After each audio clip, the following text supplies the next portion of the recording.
What is going on, guys and gals? Brooklyn Bound the Raid Scientist here, and today we're going to go over how to unlock, farm, and get the deep sight patterns the fastest for all the Neomuna weapons introduced in Lightfall.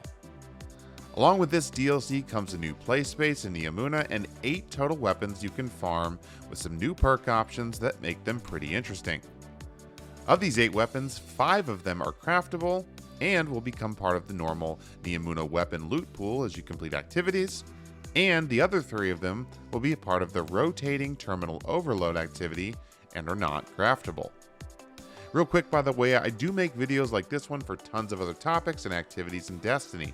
If you find this video helpful, go ahead and get subscribed to the channel by clicking the icon below, and you can get connected to all the other Destiny content we have to offer. Now, let's get into the 5 craftable Neomuna weapons first, and these are the round-robin 120 RPM Strand Hand Cannon, the Volta Bracket Aggressive Frame Strand Sniper Rifle, the Philotactic Spiral High Impact Arc Pulse Rifle, the Iterative Loop Rapid Arc Fusion Rifle, and the Dimensional Hypotrochoid Heavy Stasis Wave Frame Grenade Launcher. Whew, that's a lot to say. The first step in unlocking these weapons is to complete the Lightfall campaign. After each few missions, you will be rewarded with the Grenade Launcher, the Pulse Rifle, and the Sniper Rifle, and all of them will be the red border version as well, which will get you a head start on unlocking the 5 red frames for the crafting pattern. Then, after the campaign, you will get 2 quests from Nimbus called From Zero, which awards 1 red frame fusion rifle iterative loop, and then a quest to Hero, which awards a red frame round-robin hand cannon. Now, once you've unlocked all 5 of these weapons via the campaign and quests, you can start getting them as drops from Neomuna activities as well as Nimbus. Once you rank all the way up to rank 30 with Nimbus, he'll give you a Neomuna weapon guaranteed. You can get red border versions of these from Nimbus, but I've seen like 1 and I don't even know how many engrams, so I don't think it's really the best farm for red borders. But it is great if you want to get different random rolls. Check out the video link down in the description if you want the best strategy for ranking up Nimbus to level 30 the fastest. Now, there are 2 recommended ways to get red borders of these 5 weapons so you can craft them. The first is to actually run the campaign and do the To Hero and From Zero quests on all 3 characters. You are guaranteed 1 red border of each of these weapons from doing this on all 3 characters, so just doing this will get you 3 out of the 5 patterns you need to craft them. Then, you only need 2 more of each.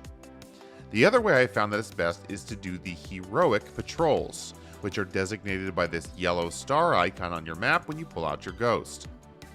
Doing a Heroic Patrol isn't a ton different from a normal one, and can be done in a few minutes. These patrols guarantee a Neomuna weapon, and it appears the drop rate of them being red border is maybe 15 to 20%. I didn't calculate it, but this is what I've noticed from doing them myself.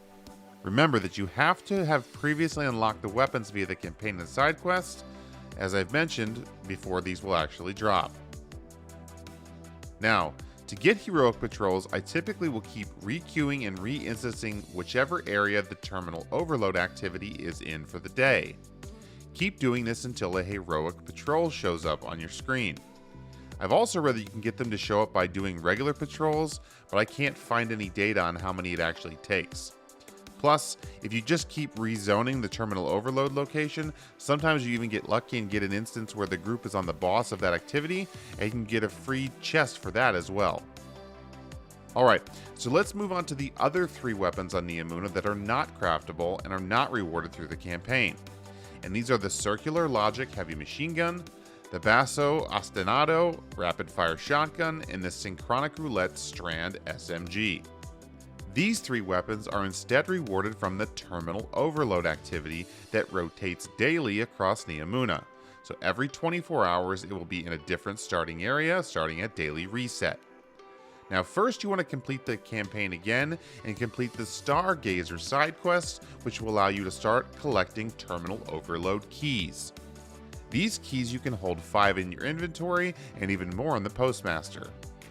Terminal Overload is designated by this icon on the Neomuna map and is a large-scale public event that has many different phases and activities, from capturing Vex plates to killing Cabal and so on. Eventually, when you progress to the end, you'll get 2 chests, one of which can only be opened with one of these keys. And this chest rewards a guaranteed one of these 3 weapons every time. Now, similar to Altars of Sorrow on the Moon, each Terminal Overload in different areas focuses on one weapon each day. When the Terminal Overload is in the Zephyr Concourse, it will only award the Circular Logic Heavy Machine Gun. When it's in Ahisma Park, it will only award the Basso Ostinato Shotgun, and when it's in Liming Harbor, it will only award the Strand SMG. So if any one of these weapons is the one you're after, you'll need to wait for the Terminal Overload to rotate to that area so you can farm it. As I already mentioned, these weapons are not craftable, so you'll never see a red frame version of them. Keep all the rolls you get and you can go through them and pick the best rolls for you.